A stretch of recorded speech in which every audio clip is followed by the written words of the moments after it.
Hello guys, welcome to my channel. Today we are going to learn how to install different fonts on our PC on the Windows 11, but you can do this on Windows 10, 7 and the old Windows like Vista or Windows XP.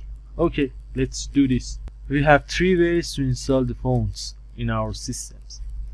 At first we have to download the font.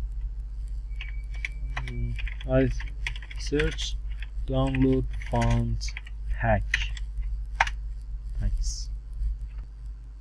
And I put the website link in the description, don't worry about it.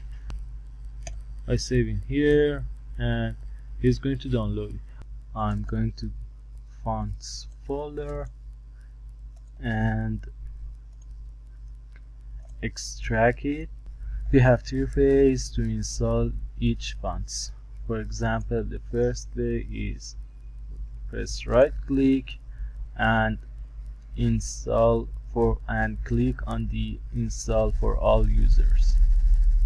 If you have Windows 11, you see this, and if you press show more options, you can see all of the options, and this is like Windows 10. Okay, we install this. Okay, we press install for all users and it's installing automatically. This is the first way. The second way is going to C drives, Windows, and find the fonts folder.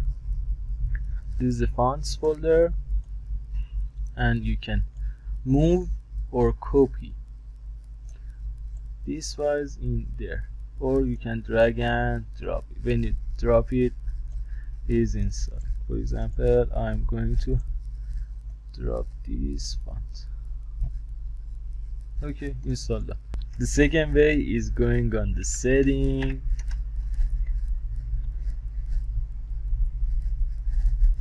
this part, and you can see the fonts.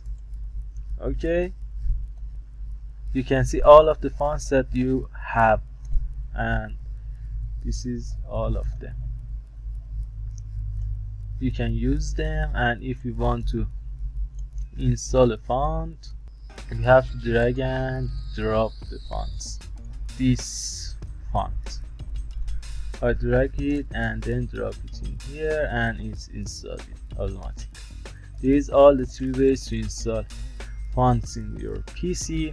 I hope you enjoyed this video. Don't forget to like and subscribe my channel. Have a nice day. Bye.